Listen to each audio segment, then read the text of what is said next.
अपने सिवाय सब पदार्थ के ऊपर से आत्मा बुद्धि का त्याग करना, लोक का अनुसरण करना छोड़कर दिल का अनुसरण भी छोड़ देना, इसके पश्चात शास्त्र का अनुसरण छोड़कर आत्मा के ऊपर का अध्यास भी छोड़ देना, अपने ही आत्मा में स्थित होकर युक्ति, श्रवण तथा स्वानुभव द्वारा अपने को ही सबका आत्मा रूप जानकर योगी का मन नाश होता है। मुद्रा को, लोगों की बातों को, शब्द, स्पर्श, रूप, रस, गंध आदि विषयों को तथा आत्मा के विस्मरण को किसी स्थल पर अवसर दिए बिना हृदय में आत्मा का चिंतन करना। By knowing oneself as the individual witnessing self of the intellect and its modes, and by cultivating such feelings as I am that, one should renounce identification with all things except the self. After ceasing to follow others, one should give up following the dictates of one's own body and then that of the scriptures. Then one should even give up the identification with the self also. Cessation of the mind of the yogi takes place when he is centered in his own self. When he sees others as his own self through right methods, right listening, shravana, and self-experiencing. To contemplate the self inside the heart without giving way to sleep to what people say, to 5 objects of the senses, sound, touch, form, taste and smell, and to self-forgetfulness. कैसे कोई सत्य में प्रवेश करे, कैसे उस परम रहस्य को जान पाए जो निकट है फिर भी नहीं जाना जाता, और जो सदा से पास है फिर भी खो गया है। उस तक हम कैसे पहुंचे, उस तक कोई भी कभी कैसे पहुंचा है। इस सूत्र में उस विज्ञान की व्याख्या है, उस मार्ग की विधि की। अध्यास के संबंध में थोड़ी बात हमने समझी। अध्यास का अर्थ है जैसा नहीं है वैसा देखना, और सत्य का अर्थ है जैसा है वैसा ही देखना। हम जो भी देखते हैं वो अध्यास है। हमारी दृष्टि में हम सम्मिलित हो जाते हैं, और जो भी हमारा अनुभव है वो वस्तुगत ऑब्जेक्टिव नहीं होता है, सब्जेक्टिव आत्मगत हो जाता है। जो वहां बाहर है, जैसा है वैसा ही हम तक नहीं पहुंचता। हमारा मन उसे विकृत कर लेता है, सजा संवार लेता है, सजावट कर देता है, आभूषण पहना देता है, काट छांट कर देता है, छोटा बड़ा बहुत बहुत रूपों में उसे रूपांतरित कर देता है। जो बड़े से बड़ा रूपांतरण है, जो गहरा से गहरा अध्यास है, वो है हम प्रत्येक चीज के साथ अपने को जोड़ लेते हैं जिससे हम जुड़े हुए नहीं। जुड़ते ही चीज की जो वस्तु स्थिति है वो खो जाती है, और जो स्वप्न स्थिति है वो सही मालूम पड़ने लगती है। जैसे जहां जहां हम कहते हैं मेरा, कहते हैं मेरा मकान, मकान हम न थे तब भी था, हम न होंगे तब भी होगा। जो हमारे होने से पहले हो सकता है, और जो हमारे होने के बाद भी बना रहेगा, और जो हमारे मिटने के साथ मिटता नहीं है, वो मेरा कैसे हो सकता है। मैं इसी क्षण मर जाऊं तो मेरा मकान मिटता नहीं है। मेरे मकान को मेरे मिटने का पता भी नहीं चले, तो मुझसे जोड़ ही क्या है मेरे मकान का, संबंध क्या है। कल कोई और रहेगा उस मकान में और वो भी उसे मेरा कहेगा। कल कोई और रहता था वो भी उसे मेरा कहता था। न मालूम कितने लोगों ने अपने मैं को उस मकान पर चिपकाया है और विदा हो गए, लेकिन वो मैं चिपक नहीं पाता, वो मकान किसी का हो नहीं पाता। मकान हो भी नहीं सकता किसी का, मकान अपना है, मकान खुद का है। इस जगत में प्रत्येक वस्तु स्वयं है। इसे हम ठीक से समझ लें तो अध्यास को तोड़ने में आसानी हो जाए। जमीन का एक टुकड़ा है, आप कहते हैं मेरा खेत, मेरा बगीचा। आज नहीं कल चांद पर दावा खड़ा होगा, अमेरिका कहेगा मेरा या रूस कहेगा मेरा। कल तक चांद किसी का भी न था, बस चांद था, चांद का ही था, लेकिन कोई न कोई दावा होगा और आज नहीं कल संघर्ष खड़ा होगा। अभी सूरज सिर्फ सूरज का है, कल उस पर भी दावा हो सकता है। आदमी जहां भी पैर रखता है वही अपने मैं की छाप लगा देता है। प्रकृति उसकी छाप को मानती नहीं, लेकिन दूसरे आदमियों को मानना पड़ता है, अन्यथा संघर्ष खड़ा होता है। और वो दूसरे लोग भी इसलिए मानते हैं उस छाप को कि वे भी वैसी छाप लगाना चाहते हैं। तो मकान किसी का हो जाता है, जमीन किसी की हो जाती है। और हमारी इतनी आतुरता क्यों होती है कि हम इस मैं की छाप को कहीं लगा दें? आतुरता इसलिए होती है कि जितनी जगह हम ये छाप लगा देते हैं, हस्ताक्षर कर देते हैं, उतना ही जितना हमारा मेरे का विस्तार बड़ा हो जाता है, उतना ही बड़ा मैं हमारे भीतर हो जाता है। मैं उतना ही बड़ा होगा जितनी चीजों पर उसकी छाप लगी है। तो अगर कोई आदमी कहता है कि 1 एकड़ जमीन मेरी, तो निश्चित ही उसके पास उतना बड़ा मैं कैसे होगा? दूसरा आदमी कहता है 1000 एकड़ जमीन मेरी। मेरे के विस्तार के साथ मैं बड़ा होता मालूम पड़ता है, मेरे का विस्तार कम होता है तो मैं छोटा कम होता है। तो मैं की एक एक ईंट मेरे से निर्मित होती है। तो जितना ज्यादा मैं कह सकूं मेरा, उतना बड़ा मैं का महल खड़ा हो जाता है। इसलिए सारे जीवन हम एक ही दौड़ में होते हैं कि कितनी ज्यादा चीजों पर छाप लगा दें अपनी, कह पाए कि मेरी। इस छाप लगाने में चीजों पे छाप लग भी जाती और हम छाप लगाते लगाते विदा हो जाते, और जिसे हमने कहा था मेरा, उस पर कोई और छाप लगाना शुरू कर देता है। वस्तुएं अपनी है, किसी की भी नहीं। उपयोग उनका हो भी सकता है, मालकियत नहीं हो सकती। मालकियत भ्रम है।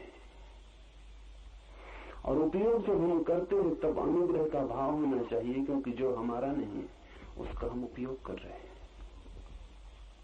लेकिन जब हम कहते हैं मेरा, तो अनुग्रह का भाव भी चला जाता है और मेरे का एक जगत निर्मित हो जाता है। उसमें धन है, पद है, प्रतिष्ठा है, शिक्षा है, सब सम्मिलित है। और यही सम्मिलित हो तो भी आश्चर्य नहीं। जिन चीजों का मैं से कोई भी संबंध नहीं होता वे भी सम्मिलित हो जाती हैं। हम कहते हैं मेरा धर्म, मेरा ईश्वर, मेरा देवता, मेरा मंदिर, जिनसे कि मैं का कोई भी संबंध नहीं हो सकता। और अगर हो तो फिर इस जगत से छुटकारे का कोई उपाय नहीं। क्योंकि अगर धर्म भी मेरा और तेरा हो सके और ईश्वर भी मेरा और तेरा हो सके, तब तो बड़ी कठिनाई है। फिर तो इस मेरे के बाहर जाने का मार्ग कहां मिलेगा? ईश्वर भी इसके भीतर आ जाता हो तो फिर बाहर जाने के लिए कोई जगह भी नहीं बचती। लेकिन हम मेरे की छाप मंदिर और मस्जिद पे भी लगा देते हैं, हम ईश्वर पे भी लगा देते हैं। आदमी जहां भी जाता है वहां मेरे को लेकर पहुंच जाता है।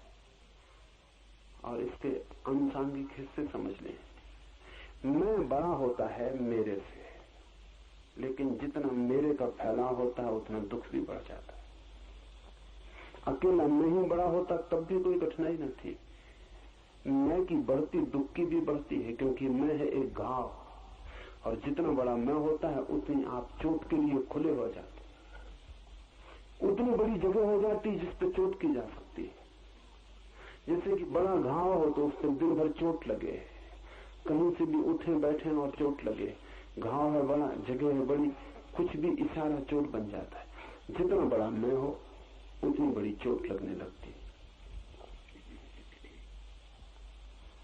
उतना दुख होता है। मेरे के विस्तार से मैं बढ़ता है, रस आता है, मैं बढ़ता है, दुख भी बढ़ता है। इधर लगता है सुख बढ़ रहा है, उधर साथ साथ दुख भी बढ़ता जाता है। जितना हम सुख बढ़ाते हैं उतना दुख बढ़ता चला जाता है। और इन दोनों के बीच में एक अध्यास, एक भ्रम चल रहा है। जहां मेरे का कोई उपाय नहीं कहने का, वहां हम व्यर्थ ही झूठ ही मेरा कहे चले जाते हैं। ये हाथ जिसको आप मेरा कहते हैं, शरीर जिसको आप मेरा कहते हैं, ये भी आपका नहीं है। आप नहीं थे तब भी इस हाथ की हड्डी, इस हाथ की चमड़ी, इस हाथ का खून कहीं था, और आप नहीं होंगे तब भी ये होगा। आपके शरीर में जो हड्डियां हैं वो न मालूम कितने शरीरों में हड्डियां रह चुकी। जो आज आपका खून है कल किसी पशु में बहता था, परसों किसी वृक्ष में बहता था, और न मालूम कितनी लंबी यात्रा है उसकी, अरबों खरबों वर्षों की।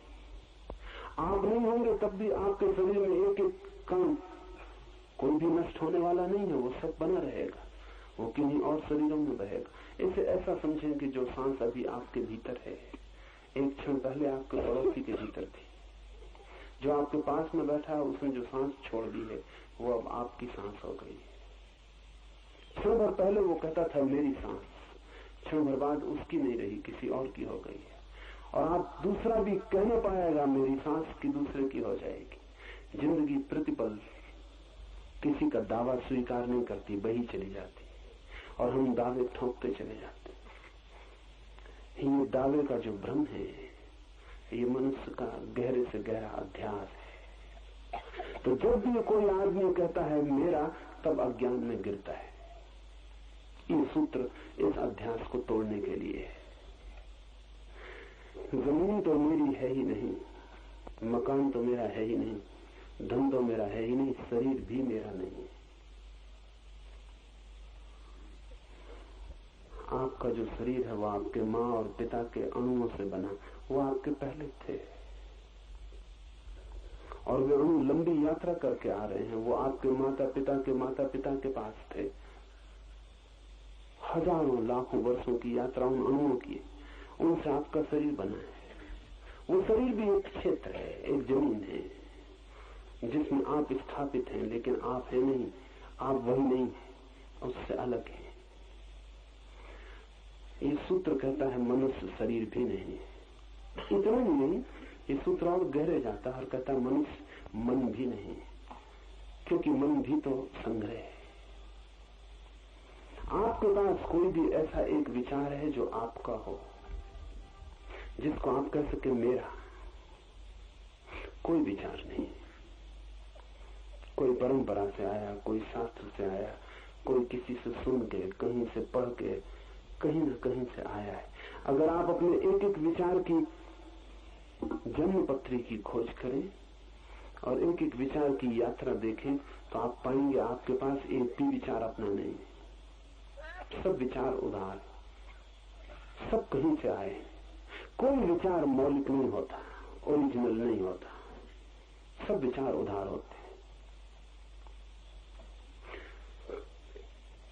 पर विचार को भी हम कहते हैं मेरा।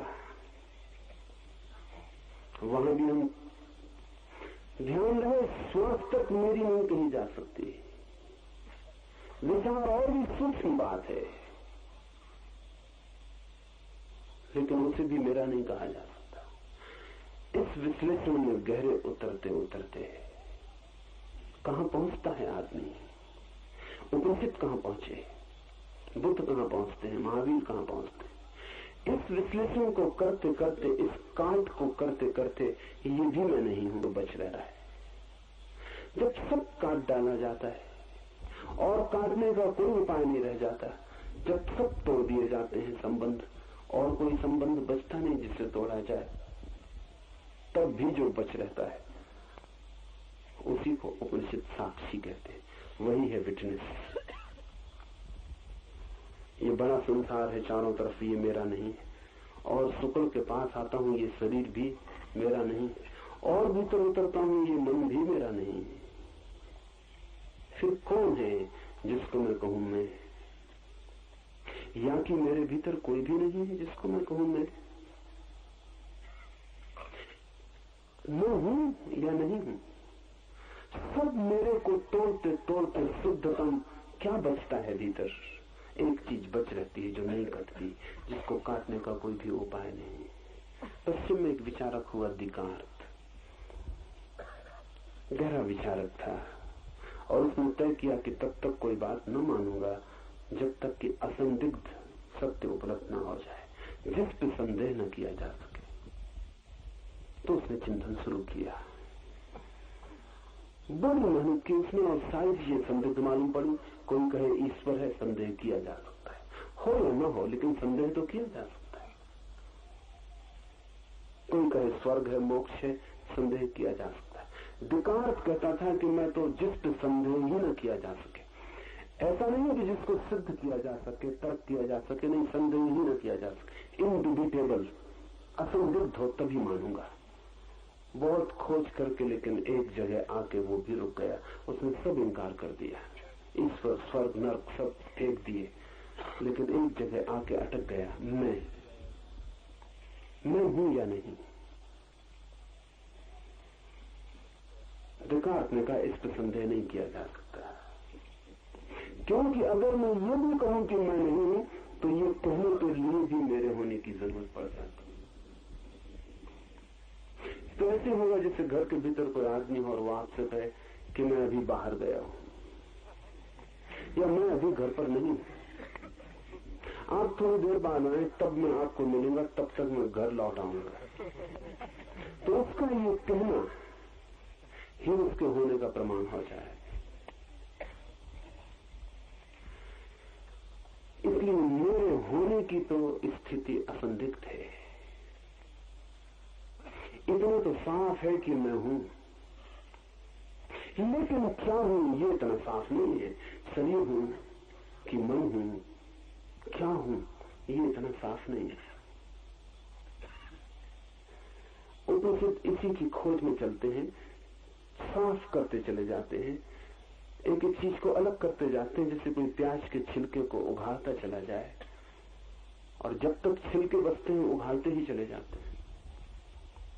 अगर प्याज के छिलके उघाड़ते चले जाएं तो पीछे आपके हाथ कुछ भी न लगेगा, प्याज छिलका ही छिलका है, वस्त्र ही वस्त्र, निकालते चले जाएं तो भीतर कुछ भी नहीं मिलेगा। जैसे किसी ने कपड़ों की एक गुड़िया बनाई हो और हम एक एक कपड़ा निकालते चले जाएं, एक कपड़े को निकालने दूसरा कपड़ा बचे, उसे निकालने तीसरा निकल आए, निकालते चले जाएं, लेकिन कपड़े की ही गुड़िया हो तो आखिर में सब कपड़े निकल जाएंगे, गुड़िया पीछे बचेगी नहीं, आखिर में शून्य हाथ लगेगा। तो बड़ी खोज यही है मनुष्य की कि आदमी भी कहीं परतों का ही एक जोड़ तो नहीं है कि हम उखाड़ते चले जाएं और भीतर फिर कुछ बचे ही ना। कह दें कि शरीर भी मैं नहीं हूं और मन भी मैं नहीं हूं और ये भी नहीं और ये भी नहीं, फिर कहीं ऐसा ना हो कि प्याज की कहानी हो जाए, आखिर में कुछ भी ना बचे जिसको हम कह सकें कि मैं हूं। लेकिन उपनिषद कहते हैं अगर ये भी हो तो भी सत्य को जान लेना जरूरी है। अगर ये भी सत्य हो कि भीतर कुछ भी नहीं है तो भी जान लेना जरूरी है, क्योंकि सत्य को जान लेने के परिणाम महत्वपूर्ण है। लेकिन खोज करने पर अंततः पता चलता है कि नहीं, वस्तुओं का जोड़ ही नहीं है आदमी, मात्र परत और परत और परत ही नहीं है, परतों के भीतर भी कुछ है जो परतों से भिन्न है। लेकिन उसका पता तभी चलता है जब हम सब परतों को उखाड़ के भीतर पहुंचे। उस तत्व का नाम उपनिषद कहते हैं साक्षी।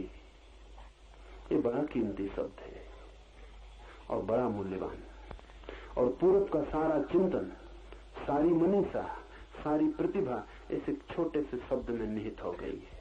इससे महत्वपूर्ण शब्द पूरब ने दूसरा दुनिया को नहीं दिया है, साक्षी। साक्षी का मतलब क्या है? साक्षी का मतलब है देखने वाला, गवाह। मैं शरीर नहीं हूं,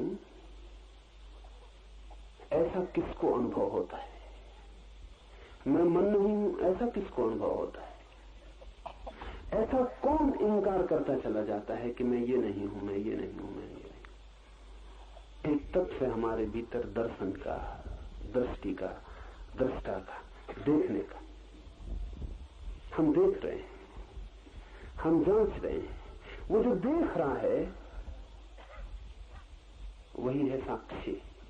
जो दिखाई पड़ रहा है वही है जगत। जो देख रहा है वही हूं मैं, और जो दिखाई पड़ रहा है वही है जगत।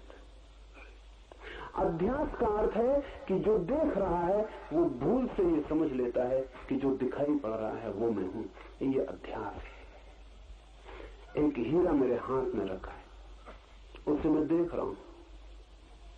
अगर मैं ये कहने लगूं कि मैं हीरा हूं तो अध्यास होगा, क्योंकि हीरा मेरे हाथ पर रखा है, दिखाई पड़ रहा है, ऑब्जेक्ट है, एक विषय है, और मैं देखने वाला हूं, अलग हूं। देखने वाला सदा ही अलग है उससे जो दिखाई पड़ता है। देखने वाला कभी भी दृश्य के साथ एक नहीं है। देखने वाला सदा ही दिखाई पड़ने वाले से भिन्न है। मैं आपको देख रहा हूं क्योंकि आपसे भिन्न हूं। आप मुझे देख रहे हैं क्योंकि मैं आपसे भिन्न हूं। जो भी दिखाई पड़ता है वो आपसे भिन्न है। उसको ही अपने से अभिन्न समझ लेना अध्यास है। जिसको आप देख रहे हैं उसके साथ इतने मोहित हो जाना कि लगने लगे ये मैं ही हूं। यही भ्रांति है। इस भ्रांति को तोड़ना है और अंततः उस शुद्ध तत्व को खोज लेना है जो सदा ही देखने वाला है और कभी दिखाई नहीं पड़ता। ये थोड़ा कठिन है।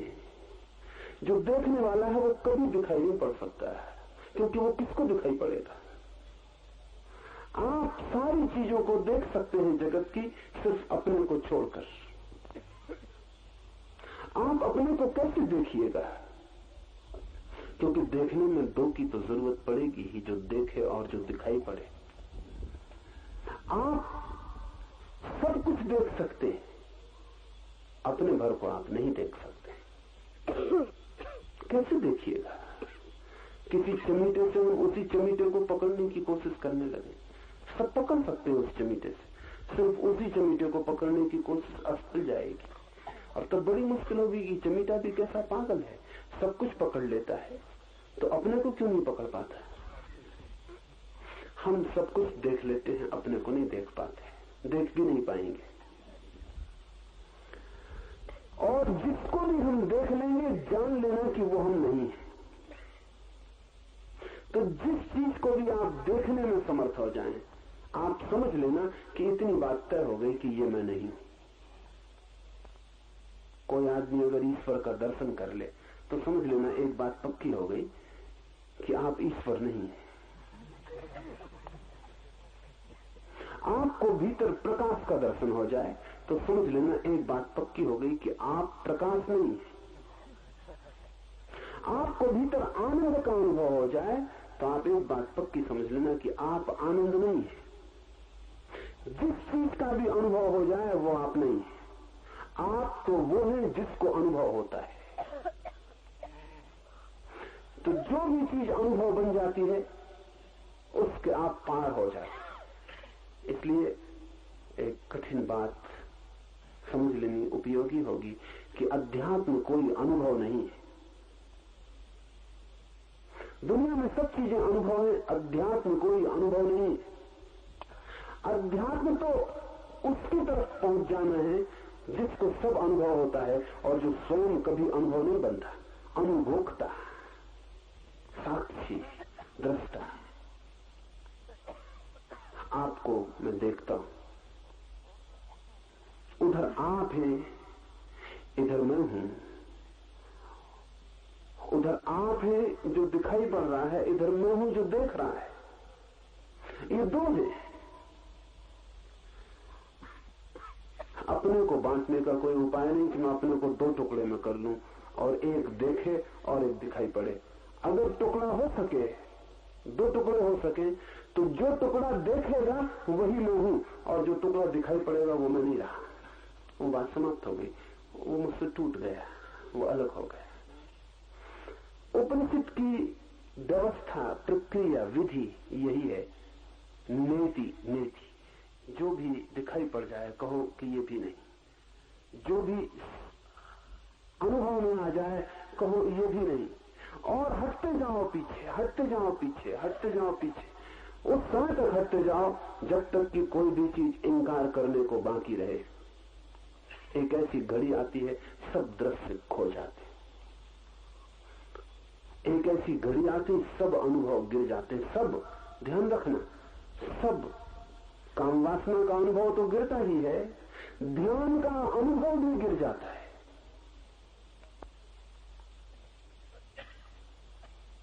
संसार के राग द्वेष के अनुभव तो गिर ही जाते हैं, आनंद, समाधि, इनके भी अनुभव गिर जाते हैं। बस रहता है खालिस देखने वाला, कुछ भी दिखाई नहीं पड़ता, शून्य हो जाता है चारों तरफ, रह जाता है केवल देखने वाला, और चारों तरफ रह जाता है खाली आकाश। बीच में खड़ा रह जाता है दृष्टा, उसे कुछ भी दिखाई नहीं पड़ता, क्योंकि उसने सब इंकार कर दिया। जो भी दिखाई पड़ता था हटा दिया मार्ग से, अब उसे कुछ भी अनुभव नहीं होता,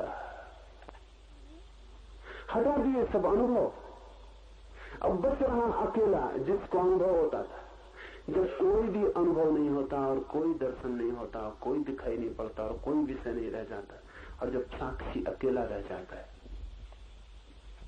तब कठिनाई है भाषा में कहने की कि क्या होता है, क्योंकि हमारे पास अनुभव के सिवाय कोई शब्द नहीं। इसलिए इसे हम कहते हैं आत्मा अनुभव, लेकिन अनुभव शब्द ठीक नहीं है। हम कहते हैं चेतना का अनुभव या ब्रह्म अनुभव, लेकिन ये सब कोई भी शब्द ठीक नहीं है, क्योंकि अनुभव उसी दुनिया का शब्द है जिसको हमने तोड़ डाला।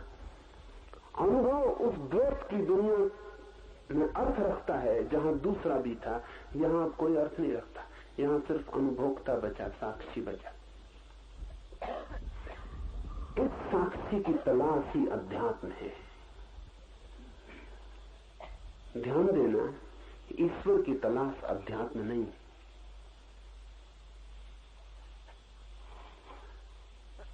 पुराने योग सूत्रों ने ईश्वर की चर्चा ही नहीं की, बात ही नहीं उठाई, कोई जरूरत न थी। बाद में योग सूत्रों ने ईश्वर की चर्चा भी की तो उसको भी एक अध्यात्म की खोज का साधन का साध्य नहीं, उसे भी कहा कि ये साधना में सहयोगी होता है, इसलिए ईश्वर को मान लेना अच्छा है। साधना में सहयोगी होता है अध्यात्म की खोज में, इसलिए मान लेना अच्छा, एक उपकरण है। ईश्वर भी एक विधि है बस। इसलिए बुद्ध ने इंकार कर दिया, महावीर ने ईश्वर को इंकार कर दिया, उन्होंने दूसरी विधियां खोज ली, उन्होंने कहा इस विधि की कोई भी जरूरत नहीं है। अगर विधि ही है ईश्वर तो फिर दूसरी विधियों से भी काम चल सकता है। लेकिन बुद्ध और महावीर भी साक्षी को इंकार नहीं कर सकते, ईश्वर को इंकार कर सकते। सब कुछ इंकार किया जा सकता है, लेकिन अध्यात्म की जो आत्यंतिक आधारशिला है वो साक्षी है, उसे इंकार नहीं किया जा सकता। इसलिए चाहे ईसाईयत, चाहे इस्लाम, चाहे हिंदू, चाहे जैन, चाहे बौद्ध, एक बात आप खोज लेना, अगर किसी भी धर्म में साक्षी की कोई बात हो तो समझना कि वो धर्म है, अगर साक्षी की बात ही ना हो तो समझना कि उसका धर्म से कोई भी संबंध नहीं। और सब बातें गौण हैं, और सब बातें उपयोगी गैर उपयोगी हैं, और सब बातों में मतभेद हो सकता है, साक्षी के मामले में मतभेद नहीं हो सकता।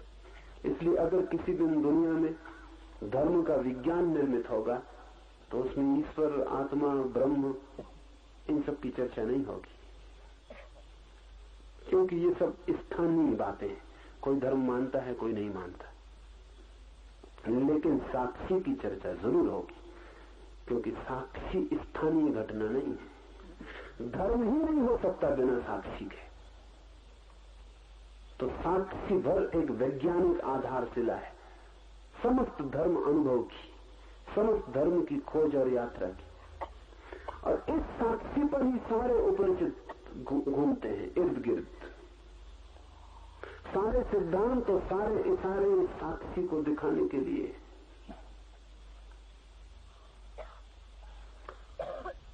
थोड़ा हम समझने की कोशिश करें, क्योंकि शब्द से तो समझ में आ जाता है कि साक्षी का क्या मतलब है, लेकिन साधना में बड़ी जटिल बात है।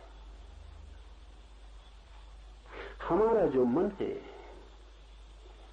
वो एक तीर की तरह है, जिसमें एक तरफ फल लगा हुआ है तीर का। तीर को आपने देखा, तीर दो तरफ नहीं चल सकता। अगर आप तीर को चला दें तो एक ही तरफ जाएगा, या कि आप सोचते हैं दो तरफ भी जा सकता। तीर के दो तरफ जाने का कोई भी उपाय नहीं। तीर जाएगा अपने निशाने की तरफ, एक तरफ। तो जब प्रत्यंचा पर कोई तीर को चढ़ाता है और प्रत्यंचा से तीर छूटता है, तो दो बातें ख्याल में ले लें। प्रत्यंचा जहां वो चढ़ा था वहां से छूट जाता है, दूर हटने लगता है, और जहां वो नहीं था साध्य लक्ष्य, उस तरफ बढ़ने लगता है। एक स्थिति यह थी कि प्रत्यंचा पर चढ़ा था तीर, दूर बैठा था पक्षी वृक्ष पर, उसकी छाती में नहीं चुभा था तीर। तीर था प्रत्यंचा पर, पक्षी पर नहीं था। फिर छूटा तीर, प्रत्यंचा से दूर होने लगा और पक्षी के पास होने लगा। फिर एक स्थिति आएगी, पक्षी की छाती में चुभ गया, प्रत्यंचा खाली रह गई और तीर पक्षी की छाती में हो गया। ध्यान पूरे समय हम यही कर रहे हैं कि जब भी हमारे ध्यान का तीर छूटता है तो हमारी प्रत्यंचा से खाली हो जाता है भीतर से, और जिसकी तरफ जाता है उस पर जाकर टिक जाता है। कोई चेहरा आपको सुंदर लगा, तीर छूट गया ध्यान का, भीतर नहीं है अब तीर, अब ध्यान भीतर नहीं है, अब ध्यान भागा और दौड़ा और सुंदर चेहरे से जाकर लग गया। सड़क पर हीरा पड़ा है, तीर छूट गया प्रत्यंचा से, अब ध्यान भीतर नहीं, अब ध्यान भागा दौड़ा और जाके चुप गया हीरे की छाती में। अब ध्यान हीरे में है, अब आप में नहीं है, या ध्यान अब कहीं और है। तो आपके सब ध्यान के तीर कहीं कहीं कहीं कहीं जाके चित गए। आपके पास भीतर कोई ध्यान नहीं, हमेशा बाहर जा रहा है। तीर तो एक तरफा ही हो सकते हैं, लेकिन ध्यान दो तरफा हो सकता है, और वही हो जाए तो साक्षी का अनुभव होता है। ध्यान का तीर दो तरफा हो सकता है, उसमें दो फल हो सकते हैं। और जब आपका ध्यान किसी की तरफ जाए तो आप अगर इतना कर पाए तो आपको साक्षी का अनुभव किसी न किसी दिन हो जाएगा। जब आपका ध्यान किसी पर जाए, रास्ते से गुजरी कोई सुंदर युवती, कोई सुंदर युवक, आपका ध्यान अटक गया, तब आप अपने को बिल्कुल भूल गए, यहां भीतर ध्यान न रहा। अब आप होश में नहीं, अब आप बेहोश, क्योंकि आपका होश तो किसी और के पास चला गया। अब आपका होश तो उसकी छाया बन गया, अब आप होश में नहीं। अगर आप ये काम कर सकें कि कोई आपको सुंदर दिखाई पड़ा, ध्यान उस पर गया, उस समय इस पर भी भीतर ध्यान जाए जहां से प्रत्यंचा से तीर छूट रहा है, उसकी तरफ भी हम एक साथ ही अगर देख पाए, जहां से ध्यान जा रहा है वो स्रोत और जिसकी तरफ ध्यान जा रहा है वो लक्ष्य, अगर दोनों हमारे ध्यान में एक साथ आ जाएं, तो आपको पहली दफा पता चलेगा कि साक्षी का क्या अर्थ है। कहां से ध्यान जा रहा है उस स्रोत का अनुभव होना चाहिए। कहां से ध्यान पैदा हो रहा है, वृक्ष हमें दिखाई पड़ता है, शाखाएं दिखाई पड़ती हैं, फूल पत्ते दिखाई पड़ते हैं, फल लग जाते हैं वो दिखाई पड़ते हैं, जड़ें हमें नहीं दिखाई पड़ती, जड़ें अंधेरे में छिपी हैं, लेकिन वहीं से वृक्ष रस ले रहा है। आपका ध्यान फैलता है चारों तरफ, जगत का बड़ा वृक्ष निर्मित हो जाता है, लेकिन जहां से ध्यान निकलता है, जिस स्रोत से, जिस चैतन्य के सागर से निकलता है, उस तरफ का कोई भी पता नहीं। उन जड़ों का भी बोध साथ साथ होने लगे, एक साथ आपको दोनों बात दिखाई पड़ने लगे। इससे ऐसा समझे मैं बोल रहा हूं तो आपका ध्यान मेरे बोलने पर लगा है। इसको दोहरा तीर बना लें। ये दोहरा तीर अभी इसी वक्त भी बन सकता है, जब मैं बोल रहा हूं तो आप केवल मैं जो बोल रहा हूं वही न सुने, आपको ये भी स्मरण रहे कि मैं सुन रहा हूं। बोलने वाला कोई और है, वो बोल रहा है, मैं सुनने वाला हूं, मैं सुन रहा हूं। अगर आप एक क्षण को भी अभी यही ये दोनों बातें एक साथ कर ले, सुने भी और सुनने वाले का स्मरण भी, रिमेम्बरिंग भी भीतर बनी रहे कि मैं सुन भी रहा हूं, शब्द दोहराने की जरूरत नहीं। अगर आप कहें कि मैं सुन रहा हूं तो उतनी देर में आप सुन ना पाएंगे, जो मैंने कहा वो चूक जाएगा। भीतर शब्द बनाने की जरूरत नहीं कि मैं सुन रहा हूं, मैं सुन रहा हूं। अगर आपने ऐसा किया तो उतनी देर आप बहरे हो जाएंगे। उस सेकंड आप अपने भीतर की आवाज सुन लेंगे कि मैं सुन रहा हूं, लेकिन जो मैं बोल रहा हूं यहां से वो आपको सुनाई नहीं पड़ेगा। मैं जो बोल रहा हूं वो सुनाई पड़ता रहे, और साथ ही आपको ये भी स्मरण हो जाए, शब्दों में नहीं, ये भी आपकी प्रतीति साफ हो जाए कि इधर सुनने वाला भी बैठा है, इधर सुनने वाला है, उधर बोलने वाला है। ये दोनों एक साथ आपकी चेतना में झलक जाए, तत्क्षण आपको साक्षी का अनुभव हो जाएगा कि साक्षी क्या है। साक्षी वो है जो इन दोनों को देख रहा है। और थोड़ा भीतर प्रवेश करें। आप सुन रहे हैं, मैं बोल रहा हूं। साक्षी वो है जो दोनों का अनुभव कर रहा है कि बोला जा रहा है, सुना जा रहा है। जब आपकी चेतना का तीर दौड़ा हो जाता है तो तत्क्षण आप तीसरे बिंदु पर खड़े हो जाते हैं। मैंने बोला, ये एक बिंदु हुआ। साधारणतः आपका ध्यान इसी पे लगा रहता है। आपने सुना भी, आप सुनने वाले हैं, ऐसा भी आपको प्रतीति हुई, एहसास हुआ, अनुभव हुआ। ये दूसरा बिंदु हो गया। ये दूसरा बिंदु पाना बहुत कठिन है। अगर ये दूसरा बिंदु आपको मिल जाए तो तीसरा बिंदु पाना बहुत सरल है। वो तीसरा बिंदु ये है कि बोलने वाला है आ, सुनने वाला है बा, फिर आप कौन है भीतर, जो कि दोनों को अनुभव कर रहे हैं, बोलने वाले को भी और सुनने वाले को भी। आप तीसरे हो गए, द थर्ड पॉइंट। वो जो तीसरा बिंदु है वही साक्षी है। इस तीसरे के पार नहीं जाया जा सकता। ये तीसरा आखिरी बिंदु है, और ये है त्रिकोण जीवन का। दो बिंदु, विषय और विषी, और तीसरा बिंदु दोनों का साक्षी, दोनों को अनुभव करने वाला, दोनों को भी देख लेने वाला, दोनों का भी गवाह। इस सूत्र को हम समझें। अपने को बुद्धि और उसकी वृत्ति का साक्षी जानकर वह मैं ही हूं, ऐसी वृत्ति द्वारा सब पदार्थों के ऊपर से आत्मबुद्धि का त्याग करता है। खोजी, इस सत्य का अन्वेषक, मुमुक्षु, ऐसा अनुभव करके कि मैं सदा साक्षी हूं, कभी करता नहीं, सदा साक्षी हूं, कभी भोगता नहीं। समस्त चीजों के ऊपर से अपनी वासना का, अस्मिता का, मेरेपन का भाव छोड़ देता है, हटता जाता है भीतर उस बिंदु तक जिसके आगे हटने का फिर और कोई उपाय नहीं। लोक का अनुसरण करना छोड़कर ऐसा व्यक्ति फिर लोक का अनुसरण करना छोड़ देता है। लोक का अर्थ है समाज, संस्कृति, सभ्यता, लोग जो आपके चारों तरफ है, भीड़। जब तक आपको साक्षी का अनुभव न हो तब तक लोक का अनुसरण छोड़ना खतरनाक भी है, क्योंकि लोक के साथ जुड़ी है नीति, जुड़ा है नियम, जुड़ी है मर्यादा, जुड़ी है व्यवस्था, अनुशासन। तो जो अभी अपना मालिक नहीं है, निश्चित ही समाज उसका मालिक होगा। जो अपना ही मालिक नहीं है, किसी को उसे नियंत्रित करना होगा। कोई अनुशासन चाहिए, अन्यथा विक्षिप्त हो जाएगी अवस्था, अराजक हो जाएगी। लेकिन जिसे अपने होने का अनुभव हो गया, जिसे साक्षी का अनुभव हो गया इस जगत में, अब वो अपना मालिक स्वयं।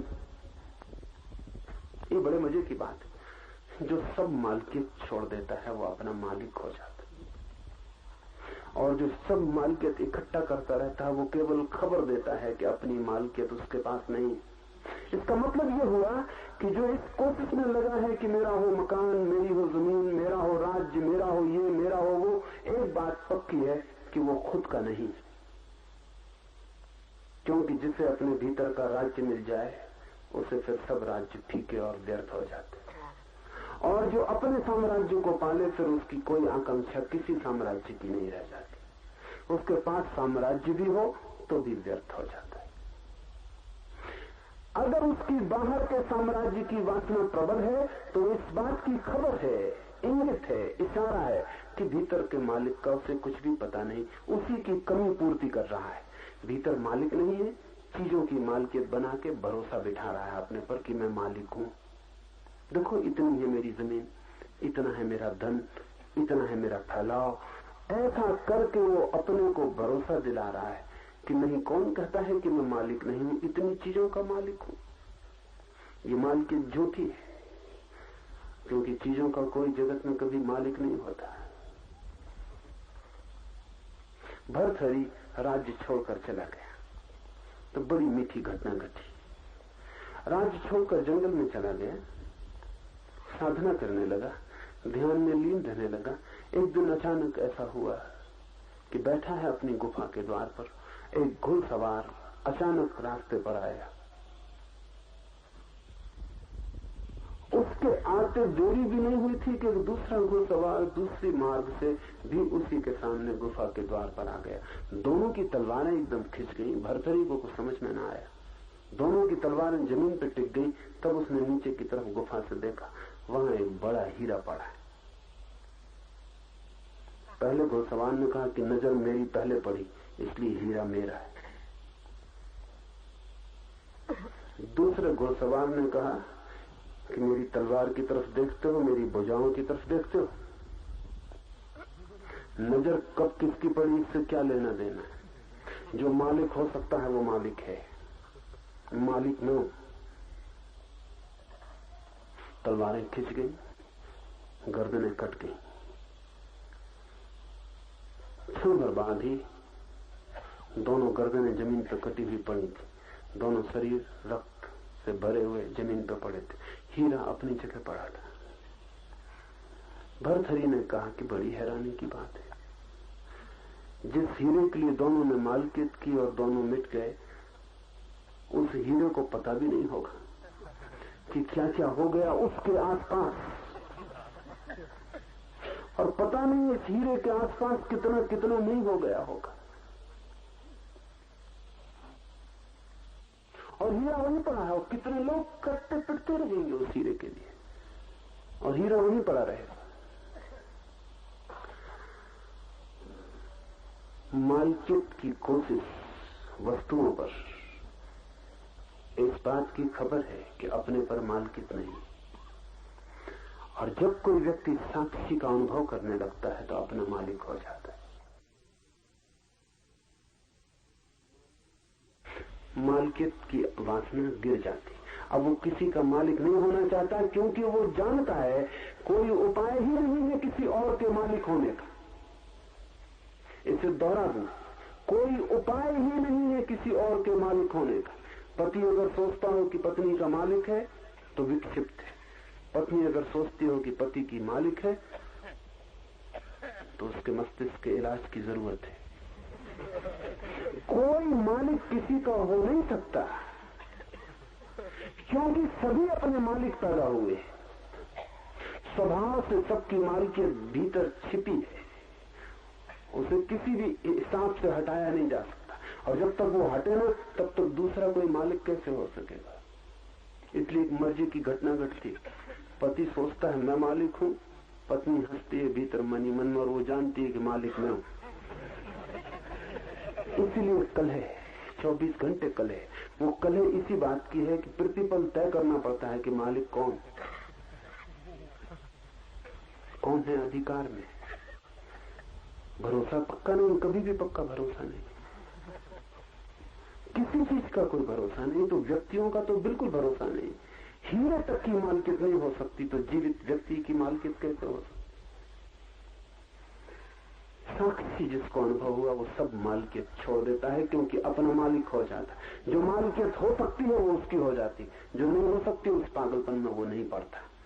ऐसी अवस्था में वो लोक की चिंता छोड़ दे सकता है, छोड़ देता है, क्योंकि अब कोई नियंत्रण उसके ऊपर नहीं, अपना नियंता है।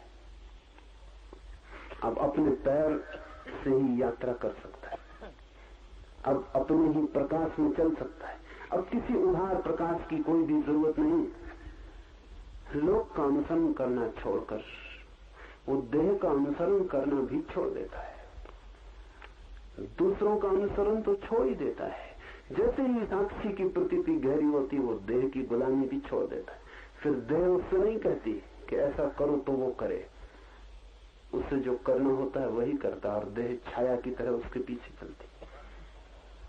अभी आपकी देह छाया की तरह नहीं चलती, आप छाया की तरह देह के पीछे चलते। देह कहती ऐसा करो, वैसा आपको करना पड़ता है। देह कहती ऐसा मत करो, वैसा आपको रोकना पड़ता है। देह मालिक है, उसके इशारे आपको चलाते हैं। होगी ही, क्योंकि जो अपना मालिक नहीं है समाज उसका मालिक होगा और प्रकृति उसकी मालिक होगी। समाज है हमारे चारों तरफ फैला हुआ मनुष्यों का समूह, और देह है हमारी पृथ्वी से प्रकृति से जुड़ी हुई। जो अपना मालिक हुआ वो लोगों के समूह के व्यवस्था से भी मुक्त हो जाता है और प्रकृति की व्यवस्था से भी। फिर देह उसे नहीं बताती कि ऐसा करो, फिर वही चलता है और देह उसका अनुसरण करती है। देह के अनुसरण करने की घटना बड़ी मूल्यवान है। हमें तो ख्याल में भी नहीं आ सकता कि देह कैसे अनुसरण कर सकती है। हम सोच भी नहीं सकते जब देह को भूख लगेगी तो महावीर को भी तभी भूख लगेगी ना जब देह को भूख लगेगी, और जब देह कहेगी कि भूख लगी तभी तो महावीर भोजन की तलाश पे निकलेंगे भिक्षा के लिए। देह कैसे पीछा करेगी? क्या महावीर कह देंगे कि ठीक अब मुझे भूख लगी तो देह को भूख लग जाएगी? क्या मतलब देह के अनुसरण का? गहरा कीमिया है। निश्चित ही महावीर जब तक राजी न हो तब तक देह को भूख नहीं लगेगी। नहीं लगने का क्या मतलब है? देह को क्या होता है, देह को क्या प्रतीतियां होती हैं, ये महावीर जब सुनने को राजी होंगे तभी देह बता पाएगी। इसलिए महावीर तय करते हैं कि मैं 1 महीना उपवास करूंगा। आप तय करें कि मैं आज उपवास करूंगा, तो आप 24 घंटे भोजन करेंगे। मन ही मन में भोजन चलेगा, क्योंकि देह कहेगी मालिक कौन है मुझसे बिना पूछे। उपवास तो ठीक है, तो देह 24 घंटे खबर देगी भूख भूख भूख, और आपकी पूरी चेतना भूख से आच्छादित हो जाएगी। ऐसे भूखे रहने में ज्यादा देह दिक्कत नहीं देगी। अगर एक दिन भोजन न करे तो देह इतना परेशान न करेगी। सुबह से तय कर ले, ये बड़े मजे की बात है। अगर आप रोज 1 बजे भोजन करते हैं तो सुबह से 1 बजे तक तो भोजन करते ही नहीं है, रोज 1 बजे भोजन करते हैं। कल सुबह 6 बजे उठ के तय कर लें कि आज उपवास करेंगे, सुबह 6 बजे से भोजन शुरू हो जाए। 1 बजे तक तो रुकना चाहिए था देह को कम से कम, लेकिन देह को इशारा मिल गया कि आप मालिकियत करने की कोशिश कर सकते हैं। देह सुबह से उपद्रव शुरू कर देगी। 1 बजना तो बहुत दूर का मामला है। कभी ऐसा न होता था 1 बजे भूख लगती थी, आज सुबह 6 बजे से शुरू हो जाए। देह की मालिकियत पुरानी, हजारों जन्मों की, और जिसकी भी मालिकियत हो, कोई अपनी मालिकियत इतनी आसानी से नहीं छोड़ता। महावीर कहते हैं महीने भर उपवास करूंगा, तो महीने भर के लिए देह चुप हो जाती, कोई खबर नहीं देती। देह अनुसरण करती, इसका अर्थ ये देह कोई खबर नहीं देती। महीने भर के बाद ही देह खबर देगी कि भूख लगी कि नहीं लगी। महीने भर तक देह चुप होगी। मगर इसका क्या मतलब है कि अभ्यास करने से ऐसा हो जाएगा कि रोज रोज अभ्यास करते रहें जैसा कोई व्यायाम करता है, ऐसा रोज रोज अभ्यास करते रहें उपवास का तो धीरे धीरे आदत हो जाएगी। इस गलती में मत पड़ना। अभ्यास और आदत का सवाल नहीं, साक्षी के अनुभव का सवाल है। अगर साक्षी का अनुभव होगा तो देह, महीना नहीं अगर साल भर के लिए भी महावीर कह दें तो देह चाहे सूख जाए, मर जाए, समाप्त हो जाए, लेकिन महावीर को खबर पहुंचाने की जरूरत नहीं होगी, हिम्मत नहीं होगी कि महावीर को खबर पहुंचाए कि भूख लगी है। ये काम देह का नहीं है कि वो खबर पहुंचाए। ये तो एक दफा तय करने की बात है कि मालिक कौन है। जब तक देह को पता है कि मालिक मैं हूं तब तक वो मालिकियत करती। जब आपका साक्षी अनुभव में आ जाता है, देह की मालिकियत तत्क्षण मिट जाती, कानून ही बदल जाता है भीतर का। देह आपके पीछे चलने लगती और तब बड़े अनूठे अनुभव है। महावीर के पीछे हजारों लोगों ने उपवास किए, लेकिन महावीर जैसे उपवास की बात मुश्किल। न मालूम कितने जैन साधु उपवास में लगे हुए, लेकिन महावीर का शरीर देखा, उनकी मूर्ति देखी। जैन साधुओं के शरीर को उनके सामने रखे तो पता चलेगा कि मामला फर्क कहां होगा। इनकी देह तो पूरी खबर दे रही, उनको नहीं आप तक को खबर दे रही कि भूख लगी। महावीर की देह खबर नहीं देती, उनको तो खबर देती नहीं, आपको भी खबर नहीं देती कि भूख लगी। महावीर जैसी सुंदर काया खोजनी मुश्किल है। वो सुंदर काया कह रही कि भीतर कोई मालिक हो गया है, और अब देह परेशान करने का सामर्थ्य नहीं रखती है। अब देह कुछ कह नहीं सकती कि ऐसा करो वैसा मत करो। ये देह का मामला नहीं है, भीतर के जानने वाले का मामला है। वो जैसा तय करे, जो तय करे, निर्णय उसके हाथ में। वो मरना चाहे तो मरे, जीना चाहे तो जिए, लेकिन देह बीच में अड़ंगा नहीं डाल सकती। वो सिर्फ छाया की तरह पीछा करे। लोक का अनुसरण छूट जाता है, देह का अनुसरण भी छोड़ देता है। इसके पश्चात शास्त्र का अनुसरण छोड़कर आत्मा के ऊपर का अध्यास भी छोड़ देता है। ऐसे छोड़ता चला जाता है। लोक को, देह को, शास्त्र का अनुसरण छोड़ देता है। जिसको साक्षी का अनुभव हुआ उसके लिए शास्त्र व्यर्थ हो जाता। ये जरा जटिल मामला है। इसे हम उल्टा भी कह सकते हैं कि जिससे साक्षी का अनुभव हुआ उसके लिए शास्त्र सार्थक हो जाते। ऐसा भी कह सकते हैं जिसको साक्षी का अनुभव हुआ उसके लिए शास्त्र व्यर्थ हो जाते। और इन दोनों का मतलब एक है। इनका मतलब एक इसलिए है कि जब तक आपको साक्षी का अनुभव नहीं हुआ तब तक आपके लिए कोई भी शास्त्र सार्थक नहीं है। आप कंठस्थ कर ले सकते हैं, आपको पूरा वेद कंठस्थ हो सकता है, लेकिन सार्थक नहीं है, क्योंकि अर्थ शब्द में नहीं होता, अर्थ अनुभव में होता है। आपको खुद का कोई अनुभव नहीं। आप तोते की तरह रटते रह सकते हैं कि साक्षी साक्षी साक्षी। जब आप रट रहे हैं तब भी कोई साक्षी भीतर नहीं है जो इसको सुन रहा हो। शास्त्र तब तक व्यर्थ है जब तक आपको अपना अनुभव नहीं हुआ, लेकिन तभी तक सार्थक मालूम पड़ता है जब तक आपको अपना अनुभव नहीं हुआ। जिस दिन आपको अपना अनुभव हो जाता है तब आप स्वयं ही शास्त्र हो जाते हैं। जब आप अपने स्वयं ही शास्त्र हो गए तो अब शास्त्र की क्या सार्थकता। तो शास्त्र जिस दिन सार्थक होता है उसी दिन व्यर्थ हो जाता है। जान लिया आपने ही वो जो शास्त्र जनाते हैं, अब शास्त्र का क्या मूल्य। पहुंच गए मंजिल पर, हो गई यात्रा, तो वो जो नक्शा ढोए रखते थे अब तक, उसका अब क्या अर्थ। उसको फेंक दे सकते हैं। उस नक्शे को अब क्या करिएगा।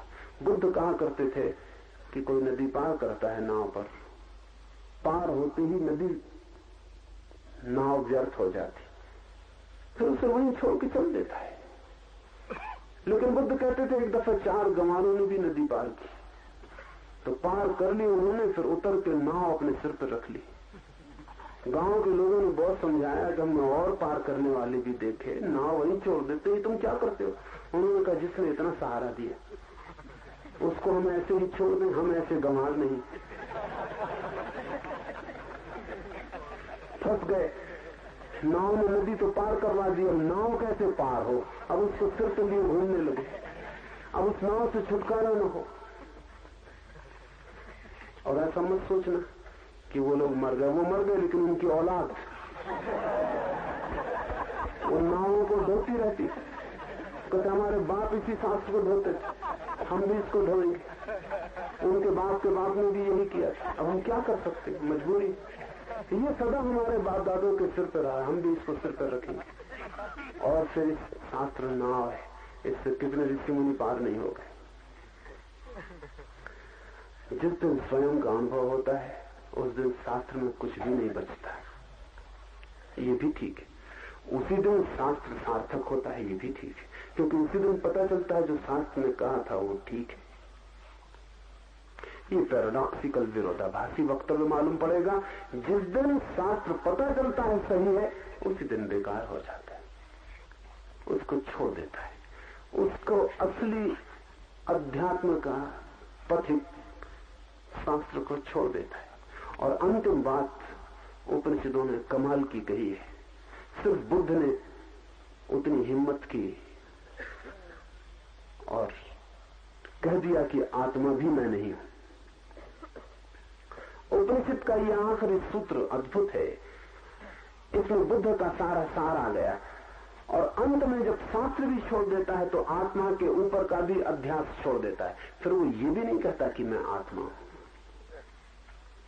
मैं मकान नहीं हूं, यहां से शुरू हुई थी बात, मैं शरीर नहीं हूं, मैं मन नहीं हूं, यहां गहरी गई थी। ये आखिरी छलांग है कि मैं आत्मा भी नहीं हूं। इसका क्या मतलब होगा? इसका मतलब ये होगा कि अब मैं कोई भी अपनी सीमा बनाऊं वो ना समझिए। जब हम कहते हैं मैं आत्मा हूं तो आपकी आत्मा अलग हो जाती है, मेरी अलग हो जाती है। जब मैं कहता हूं मैं आत्मा हूं तो मैं व्यक्ति हो जाता हूं और ये सारी समष्टि मुझसे अलग हो जाती है। आखिरी अध्यास ये भी टूट जाता है कि मैं अलग हूं, कि मैं व्यक्ति हूं। तब ये सारी समष्टि और मेरे बीच के सारे फासले, सारी सीमाएं गिर जाती। तब बूंद सागर हो जाती। तो बूंद ये भी कैसे कहे कि मैं बूंद हूं, तो बूंद गिर के सागर हो जाती। तो बूंद कैसे कहे कि मैं बूंद हूं? आखिर में जब सब छूट जाता है तब ये भी छूट जाता है कि मैं आत्मा हूं। इसका अर्थ ये नहीं कि आत्मा नहीं है, इसका ये अर्थ है कि मैं परमात्मा हूं। आत्मा भी होने से काम नहीं चल सकता है। ये घोषणा बड़ी कठिन है और ये घोषणा जब भी की जाती तब कठिनाई खड़ी हो जाती। अल-हिल्लाज मंसूर ने कहा मुसलमानों से कि मैं परमात्मा हूं, उन्होंने फौरन उसे सूली दे दी कि कैसी कुफ्र की बात करते हो, पाप की बात करते हो तुम और परमात्मा। कितने ही ऊंचे हो जाओ, सिद्ध से सिद्ध हो जाओ, लेकिन कोई परमात्मा नहीं हो सकता है, क्योंकि परमात्मा होने का मतलब है आखिरी बात। आदमी मिट्टी से पैदा हुआ, इतनी ऊंची उड़ान ये नहीं होगा। तो मंसूर को उन्होंने काट डाला और जब मंसूर काटा जा रहा था तब भी मंसूर हंस रहा था। किसी आदमी ने भीड़ में से पूछा कि तुम क्यों हंस रहे हो? तो मंसूर ने कहा मैं इसलिए हंस रहा हूं कि जिसे ये काट रहे हैं उसको तो मैं पहले ही कह चुका था कि मैं नहीं हूं। ये किसको काट रहे?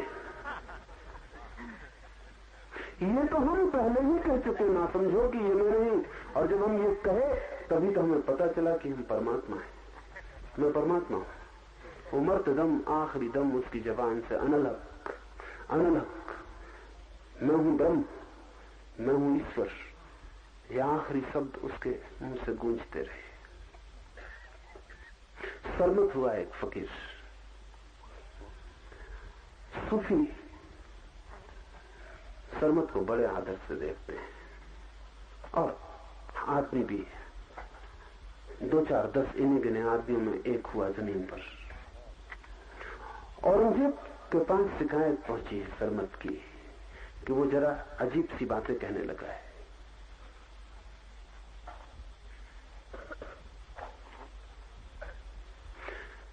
मुसलमानों का मंत्र है कोई नहीं अल्लाह के सिवा, एक अल्लाह ही है। लेकिन ये जो सरमत था ये सिर्फ इतना ही कहता था कोई नहीं अल्लाह, आधा तो उल्टे हो गया, मतलब कोई नहीं अल्लाह के सिवा एक ही अल्लाह है, यह पूरा सूत्र। और सरमत इतना ही कहता था कोई नहीं अल्लाह। ये क्या हुआ मामला, ये तो सब बात ही बिगड़ गई।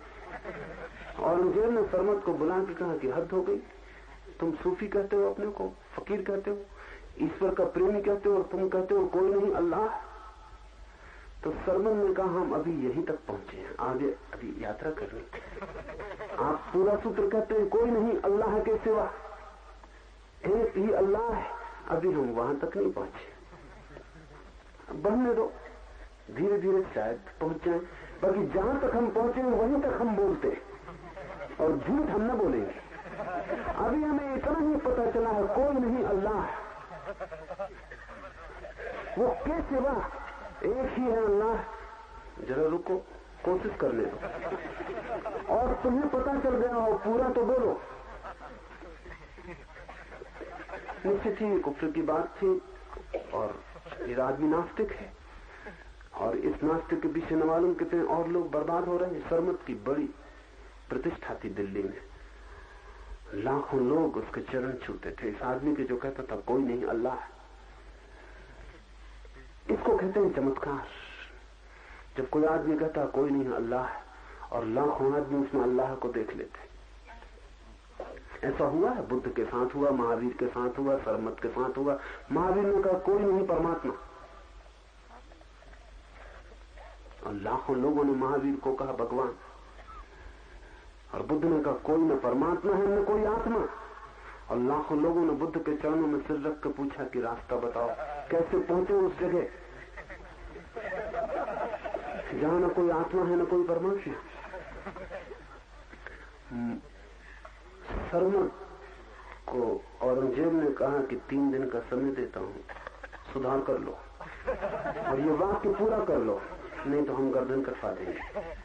मंसूर ने, सरमत ने कहा कि 3 दिन का क्या भरोसा, हम बचे ना बचे और तुम गर्दन काटने से वंचित रह जाओ। और ये भी कुछ पक्का नहीं कि हम 3 दिन में पहुंच पाए पूरे सूत्र तक, और जब तक न पहुंचे तब तक ये जबान दोहराने वाली नहीं। अनुभव तो ही हम कहेंगे, तो तुम आज ही कटवा दो। और कहते हैं कि सरमत ने कहा कि ये भी हो सकता है कि गर्दन कटने से जो बाकी यात्रा है वो पूरी हो जाए। वो जो हमें अभी आगे का पता नहीं, शायद ये गर्दन ही बाधा बन रही। औरंगजेब तो शायद ही समझा होगा, सम्राटों और अकल का वैसे कोई संबंध नहीं है। उसने उसी दिन कटवा दी गर्दन सरमत की। दिल्ली में जो जामा मस्जिद है उसमें उसकी गर्दन काटी गई, और जामा मस्जिद की सीढ़ियों पर जब उसकी गर्दन गिरी और सीढ़ियों पर लुढ़कने लगी तो हजारों लोगों ने ये आवाज सुनी जो वहां गवाह थे कि वो गर्दन चिल्ला के कह रही थी कोई नहीं अल्लाह के सिवा, एक ही है अल्लाह। इसके चश्मदीद गवाह है। लाखों लोगों ने सामने सुनी ये आवाज। औरंगजेब बहुत पछताया, लेकिन तब तो कोई उपाय न था। सरमत के शिष्यों से उसने पूछा तो वो हंस रहे थे, और वो कह रहे थे, सरमत कहता था कि जब तक मैं बचा हूं थोड़ा भी, तब तक आगे की बात कैसे हो सकती। अल्लाह तो उस दिन होगा जिस दिन मैं न रहूंगा, तो ये गर्दन थोड़ी बाधा है, ये कट जाए। औरंगजेब की बड़ी कृपा है, कटवा देता है। ऐसे तो हम भी काट लेते, लेकिन वक्त लगता है, वो जल्दी किए दे रहा है। आदमी जब मिटता है पूरा तो ये भी नहीं कहता कि आत्मा है, तब आखिरी अध्यास भी गिर जाता है। जब तक आपको पता ना चल जाए कि आप परमात्मा हो, तब तक जानना अध्यास बाकी है, भ्रम बाकी। जब तक यही अनुभव न हो जाए कि मैं ही ब्रह्म हूं, तब तक समझना कि अभी अज्ञान बाकी है, और उसे काटते ही चले जाना। लोक से छूट जाना, देह से छूट जाना, शास्त्र से छूट जाना, और फिर अपने से भी, और फिर स्वयं से भी छूट जाना। अपने में ही स्थित होकर युक्ति, श्रवण और स्वानुभव के द्वारा अपने को ही सबका आत्मरूप जानकर योगी का मन नाश होता है। मन दब तो जाता है, कठिनाई पड़ती दबाने में भी, छिप तो जाता है, छिपाना भी मुश्किल है मामला, लेकिन नाश, मनोनाश आखिरी बात है। आपका मन शांत भी हो जाए तो कल फिर अशांत हो जाता है, फिर जाग आता है, जाग आता है, बार बार अंकुर फूट जाते हैं, बीज बना ही रहता है। कितना ही ध्यान करें, कितनी ही प्रार्थना, कितना ही प्रभु स्मरण, कितना ही नाम, कभी लगता है सब ठीक और क्षण भर में लगता है सब बिगड़ गया। कभी लगता है आ गई जगह, आ गया मकान, और फिर सब खो जाता है। एक खेल ऐसा मालूम होता है जैसे बच्चे खेलते हैं लूडो का खेल। उसमें सीढ़ियां भी रहती हैं और सांप भी रहते हैं। सीढ़ियों पर से चढ़ते हैं और फिर किसी सांप के मुंह पर पड़ गए, वापस लौट के नीचे उतर आते। ऐसा होता ही रहता है, चलते हैं उतरते हैं। करीब करीब मन के साथ ऐसा ही चलता है। कभी लगता है चढ़ गए, सब ठीक, बिल्कुल ठीक, ऐसा लगता है पहुंच गए। यही तो कहा है संतों ने, यही इसी जगह की बात कही। और इतना ख्याल भी नहीं आया कि संतों का नाम ख्याल में आया कि पकड़े सांप के मुंह में आ गए नीचे। पता चला हम वही है। वो संत वगैरह सब झूठ ही कहते रहे होंगे कि वहम हो गया होगा। एक ख्याल आ गया था कि सब ठीक हो गया, ये तो सब गड़बड़ है। मेरे पास निरंतर रोज सीढ़ियों से चढ़ने वाले, सांपों से उतरने वाले लोगों की भीड़। एक दिन आके मुझे खबर देते हैं, गजब हो गई, फैंटास्टिक। बस अब कुछ करने को नहीं रहा। दूसरे दिन सुबह कूदे पिटे चले आ रहे हैं। हर सीढ़ी के पास सांप टिका हुआ है। मन बहुत बार लगेगा कि गया और लौट आएगा, झलके मिलेंगी। इतनी देर को भी जाता है तो भी मन के पार की जरा सी झलक मिली। जरा सी देर को भी मन हट जाता है तो जगह खाली हो जाती। उस खाली जगह में से खुला आकाश और आकाश के तारे दिखाई दे जाते, एक खिड़की खुल जाती। लेकिन ज्यादा देर ये नहीं चलता। योगी तो तभी सिद्ध होता है जब मनोनाश हो जाता है। मनोनाश तभी होता है जब ऐसा अनुभव में आ जाए कि मैं आत्मा भी नहीं हूं। जब तक मुझे ऐसा लगता है कि नहीं शरीर, नहीं मन, लेकिन आत्मा तो मैं हूं, जब तक मेरे मैं को कोई भी सहारा बाकी है, तब तक मेरा मन बीज रूप में बना रहेगा। जब तक मेरे मैं को कोई भी सहारा बाकी है कि आत्मा, तो भी मेरा मन बीज रूप में बना रहेगा। और कभी भी वर्षा की एक बूंद पड़ेगी और बीज छिटक जाएगा और अंकुर निकल आएंगे और वृक्ष बड़ा होने लगेगा। जब मैं ही नहीं बचता हूं तभी मन मिटता है। धन छोड़ना आसान, पद छोड़ना आसान, शरीर के साथ भी मोह छोड़ लेना आसान, मन के साथ भी मोह छोड़ लेना आसान, लेकिन आखिर में अपने ही साथ, अपनी निजता के साथ, मेरे होने के साथ भी मोह को तोड़ लेना अति कठिन है। उसके टूटते ही मनोनाश हो जाता है।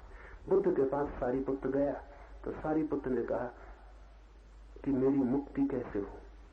तो बुद्ध ने कहा तू यहां आ ही मत, तू कहीं और जा, क्योंकि हम तेरी मुक्ति करवा ही नहीं सकते, तुझसे मुक्ति करवा सकते हैं।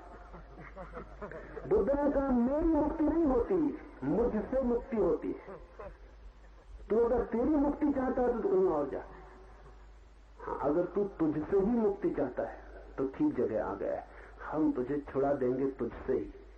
तो ये मत पूछ कि मेरा मोक्ष कैसे होगा, तू कहां बचेगा मोक्ष में। तू ये पूछ कि इस मेरे से छुटकारा कैसे हो, इस मैं से मोक्ष कैसे मिले। इसलिए बुद्ध ने मोक्ष शब्द को पसंद नहीं किया, उन्होंने शब्द चुना निर्वाण, क्योंकि मोक्ष में ऐसा लगता है मेरा, इतना तो बचेगा कम से कम कि आत्मा बचेगी। और सिद्ध शिला पर बैठे हुए मोक्ष का आनंद ले रहे हैं हम ही। वही सज्जन जो यहाँ दुकान करते थे वो ये मोक्ष से जितना पर बैठ के आनंद ले आप तो बचे नहीं रहेंगे, तो मन में रस बने रहता है। हम तो बचे है क्या आप में बचने योग्य और बचाने योग्य भी क्या है? कभी सोचा आप, कभी हिसाब लगाया अपना कि मेरे पास ऐसा क्या है जिसको मैं शाश्वत रूप से बचाने का आग्रह करूं?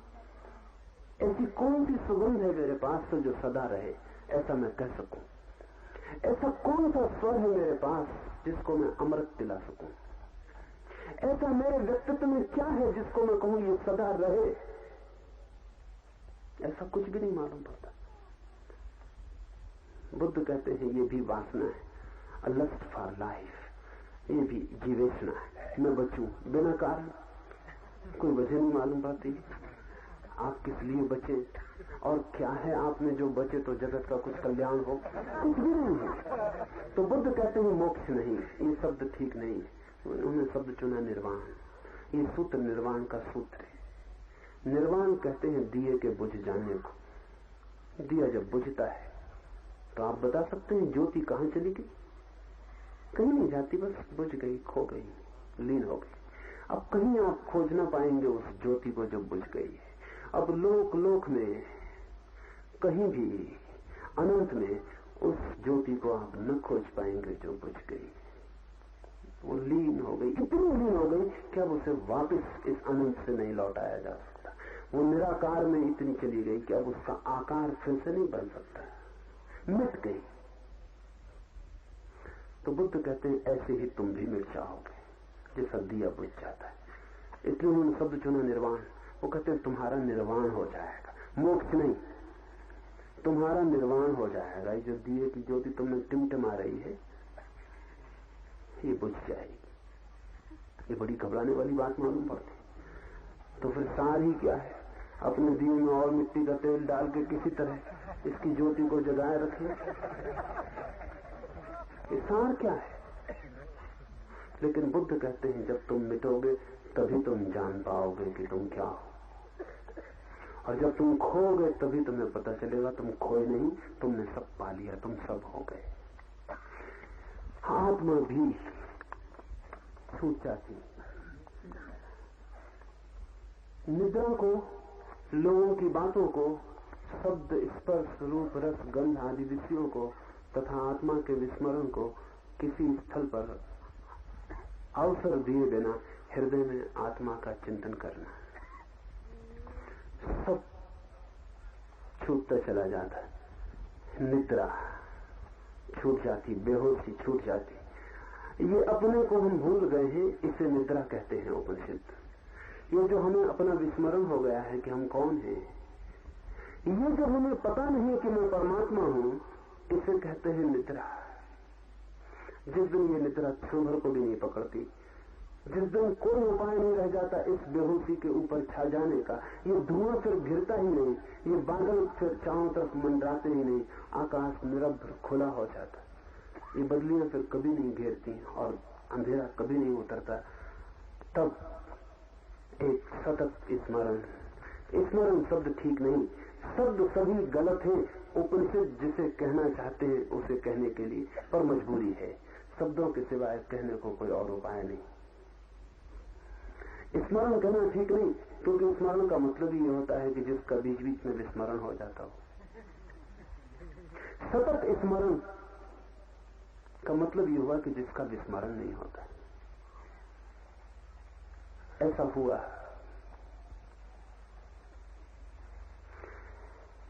एक तिब्बत में फकीर हुआ नारोपा।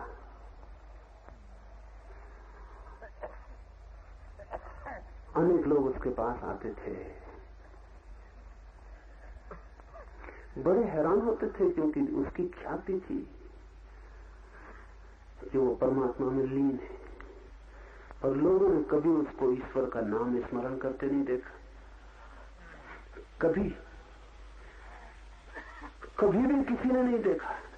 तो शिष्य उससे अक्सर पूछते कि लोग तो कहते हैं आप परमात्मा में लीन हो, लेकिन आप कभी स्मरण नहीं करते। तो नारोपा ने कहा है कि स्मरण कैसे करूं, उसका विस्मरण ही नहीं होता। और जिस दिन स्मरण समझूं करूं, तो समझना कि नारोपा पतित हो गए। जिस दिन स्मरण करूं, पुकारूं ईश्वर, उस दिन समझ लेना कि नारोपा पतित हो गया। ऐसे विस्मरण हो गया, नींद आ गई। आती ही नहीं नींद, स्मरण ही कैसे करूं? उसका विस्मरण ही नहीं होता है। ऐसी अवस्था में वो परम गुह गुहा में प्रवेश होता है जो हम सबके भीतर है।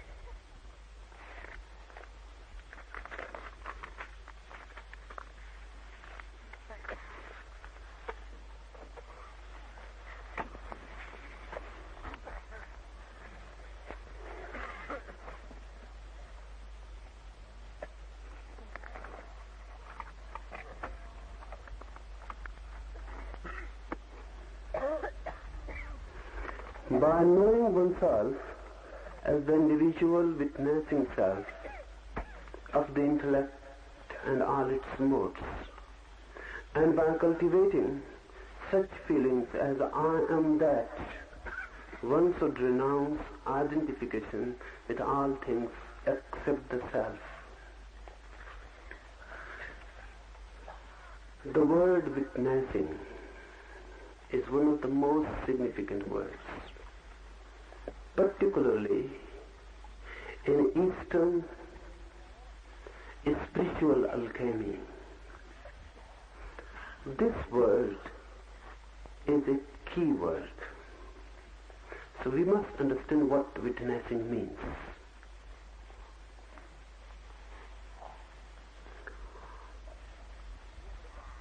We act,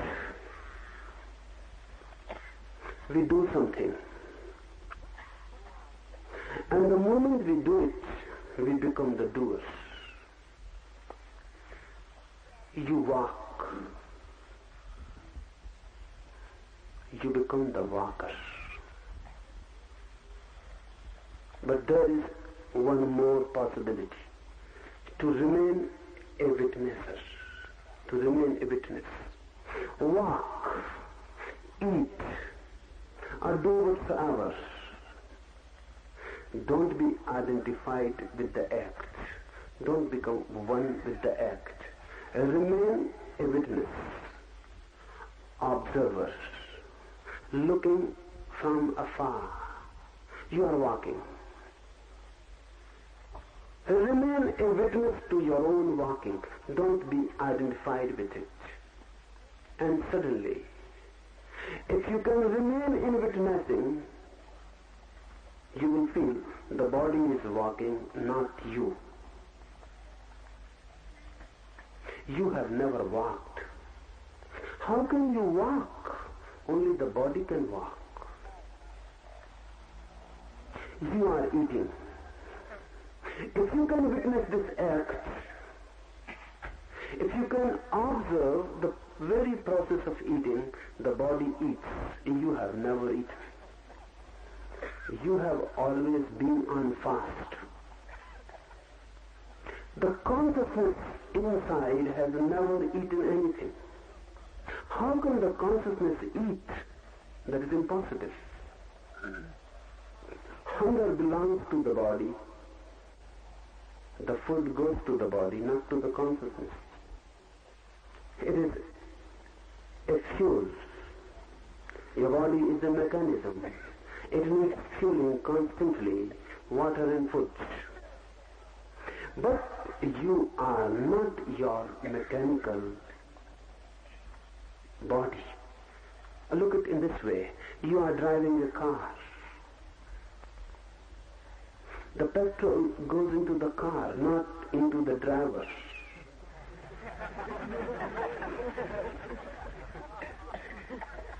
The body is just like a car. The only difference is this, that your driver, you, cannot come out of it. That's why you become identified with it. If a boy is born in a car as a driver and is not allowed to move out, he will become identified with the car.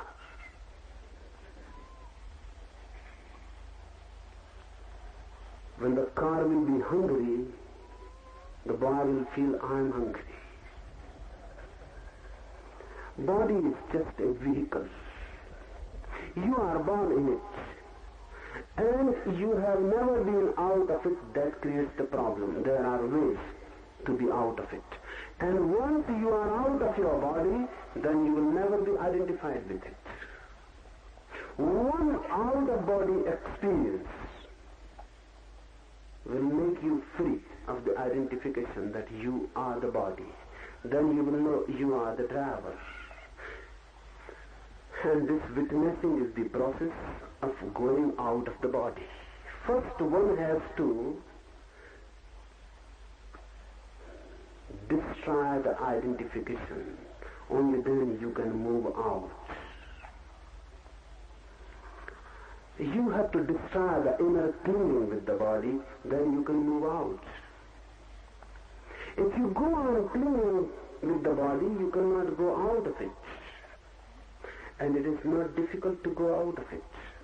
Out of body experience is easy. And it is beautiful to have it. It is worth experiencing. Because once you can feel yourself a little bit out, the body becomes different. Then you can never feel yourself as the body. Then you will feel in the body, but never as the body. Witnessing is the method. Whatsoever you are doing, remember, you are not the doer.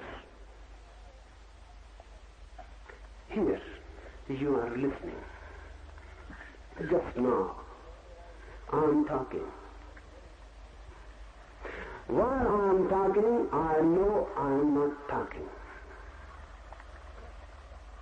I am a witness to my talking. The talking is done by the body, by the mind. It is a mechanical thing. I go on witnessing myself not as the talker, but as the witness of the talk. If you can also do this while listening, if you are not identified with the listener, with your mechanism, if you can witness, if you can remember yourself as the observer of listening, if you can observe your own listening, if you can look at your own listening as a witness, suddenly a new point of consciousness arises in you. And this point has to be created continuously. Only then this point will become crystallized. So whatsoever you are doing, laughing, laugh, but be a witness also. When someone else is laughing, you are a witness. When you are laughing, be a witness to it also. Look at it as if someone else is laughing. Run and be a witness. Do anything. Go on witnessing it. Witnessing can continue with your usual day-to-day life. There is no need to ask for time. Whatsoever you are doing, taking a bath, eating, whatsoever, any tribal thing, remember only one thing, that I am not the doer. I am just a witness. This will create in you a new consciousness. That's what it means, be an actor in life. One man is acting as Ram, another is acting as Raman. They fight on the stage. But they remember, the Rama knows he is not Ram. He is only acting, doing a part. And he remains a witness. He is not identified with what he is doing. If you can take this whole world as a big stage, a big drama, and if you can conceive yourself as acting, then you can become a witnesser. And if you can witness, you have gone beyond. You have transcended. Look at life as a drama. It is. And once you can look at it as a drama, you will feel a different energy arising in you and a different mind being born. That different energy, that different consciousness will help you to go out of the body very easily. And if you can go out of your body, you can go out of the world. Because world is nothing but a big body. Your body is just part of a big body, the world. If you can go out of this capsule body, you can go out of the cosmic body. Then there is no problem. The process is the same. Once you can jerk yourself out of the body, you have gone out of the world. Then you can come back. But then you will not have to remember that this world is a drama. You will know. That will be the difference. You will know it is a drama. Then you will not have to remember that you are acting and you have to witness. You will act and you will be the witness. While meditating, continue witnessing. Your body is dancing. Don't get identified. You get. And there are two ways of getting identified. When you are dancing, you feel that you are dancing. This is one way. When you are dancing, you feel what others will say if I dance, so you stop. That too is identification.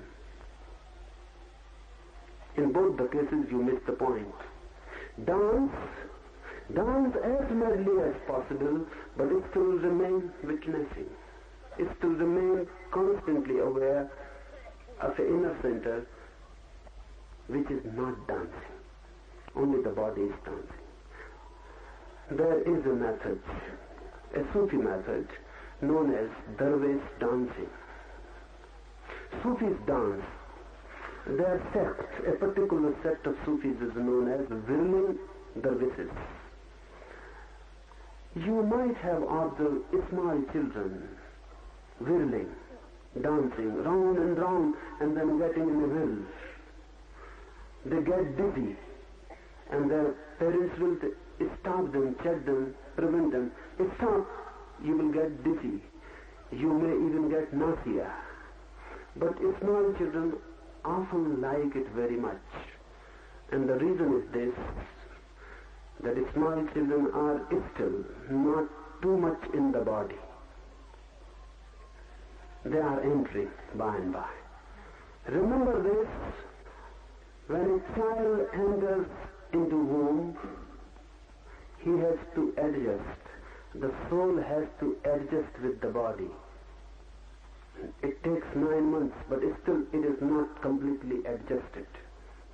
When the child is born, then by and by the soul adjusts. And small children like whirling. Why? Because when they whirl, they get a deep kick. And in that kick, they again feel themselves beyond the body. And that's a beautiful experience. That's why they like it.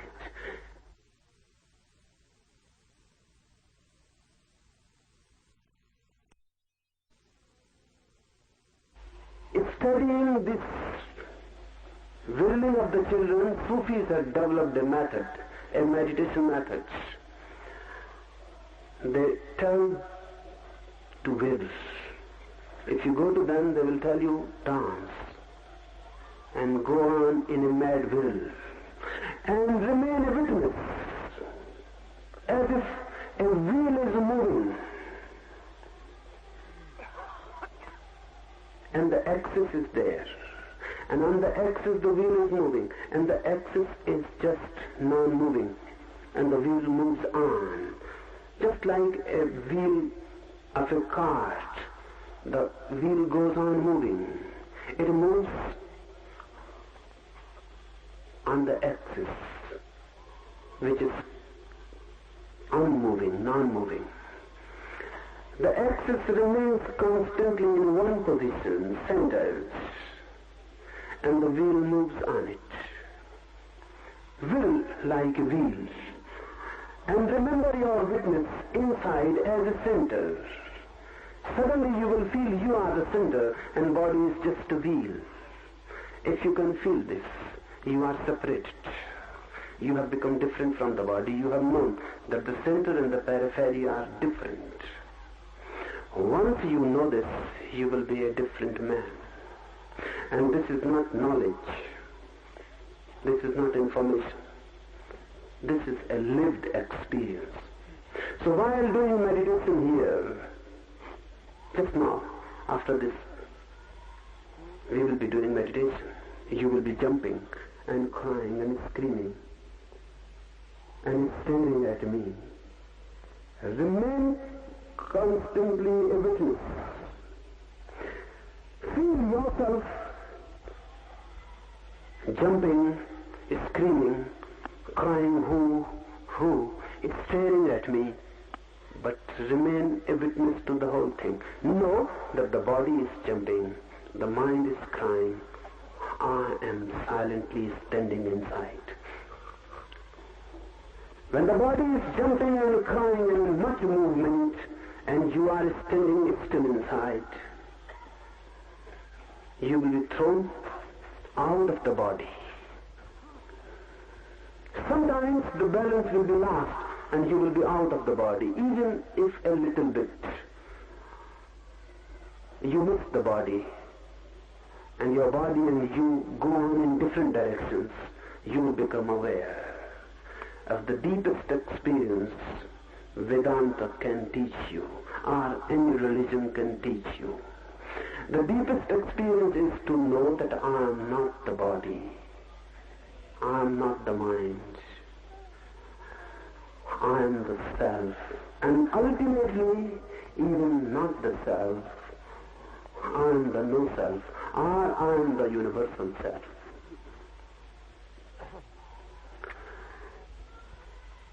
Now we will be doing our last meditation of the day. First, let me explain you. The process is very simple. I will be standing or sitting here. You have to stare at me constantly. Don't waver your eyes. Just stare at me. Go on jumping and crying who. Your both hands will be raised towards the sky. Go on staring at me so that an inner communion is established. And remember yourself as a witness of the whole process. Don't inhibit and don't withhold yourself. Move totally so the wheel moves completely. And with the complete movement of the wheel, you can still inside. इस ध्यान में आपकी आंखें होंगी मेरी तरफ, पलक झपने नहीं है, हाथ दोनों आकाश की तरफ उठे हुए ताकि आकाश से कोई भी शक्ति अवतरित हो तो आप में प्रवेश कर जाए। नाचते कूदते हुए और हु की आवाज करते हुए मेरी तरफ सतत ध्यान रखना है। और एक बात, इस बीच में बोलूंगा नहीं। 30 मिनट तक हम इस प्रयोग को करेंगे, फिर 10 मिनट के लिए बैठ जाएं, लेट जाएं या खड़े रहें, आंख बंद कर लेंगे और शांत 10 मिनट तक मौन भीतर साक्षी बने रहेंगे। इस बीच जब भी मैं आपकी तरफ अपने दोनों हाथ से ऊपर की तरफ इशारा करूंगा तब आप अपनी पूरी शक्ति लगा देना। वो आपके लिए निमंत्रण है, सुझाव कि आप पूरी शक्ति लगा दें। ऐसा मैं बहुत बार हाथ को ऊपर ले जाऊंगा, तब आप बिल्कुल पागल की तरह अपनी पूरी शक्ति को लगा देना और ध्यान रखना भीतर कि आप देख रहे हैं अपने नाचने, कूदने, चिल्लाने, चीखने को, और पूरी तरह चिल्लाना और चीखना और ध्यान भी भीतर बनाए रखना। कभी जब मुझे लगेगा कि आप उस जगह आ गए हैं जहां परमात्मा को भी निमंत्रित किया जा सकता है, तब मैं अपने हाथ उल्टे कर दूंगा, और जब मैं हाथ अपने नीचे तरफ लाऊंगा तब आपको अपनी पूरी शक्ति लगा देनी है उछलने, कूदने, चिल्लाने में, लेकिन भीतर का ध्यान जारी रखना है कि भीतर साक्षी आप बने रहें।